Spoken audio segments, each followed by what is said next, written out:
महाराष्ट्र नवनिर्माण सेनेचे अध्यक्ष राजसाहेब ठाकरे, व्यासपीठावरील आमचे नेते राणेसाहेब, तावडे साहेब,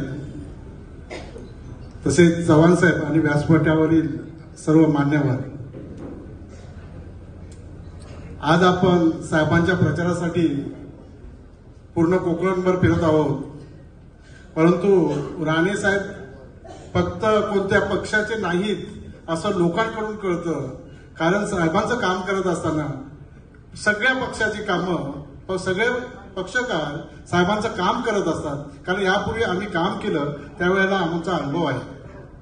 कारण साहेबांकडे जात असताना कोणताही मुद्दा घेऊन गेलो तर साहेबांनी विचारलं नाही तू कोणत्या पक्षाचं काम करतोस. कारण यापूर्वी मला एक अनुभव आहे.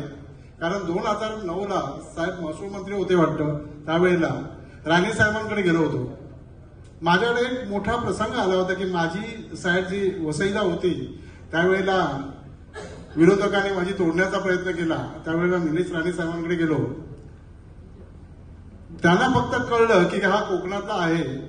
साहेबांनी मला आतमध्ये घेतलं आणि तिथे तहसीलदारांना फोन करून असं सांगितलं की माझ्या कोकणातला माणूस आहे, तिथं त्या साईडला जर हात लावला तर माझ्याशी गाठ आहे. त्या एका शब्दामुळे माझी साईड वाचली होती आणि त्यावेळेला मला विचारलं नाही तू कोणत्या पक्षाचं काम करतोस. परंतु असे अनुभव खूप प्रत्येक जणांकडे आहेत. आपल्याला राणेसाहेब आणि कोकणचा विकास हे समीकरण आहे. कारण कोकण जेव्हा विकासाचं काम करतो त्या विकासाच्या कामामध्ये राणेसाहेबांचा हात असतो हे सगळ्यांना माहिती आहे.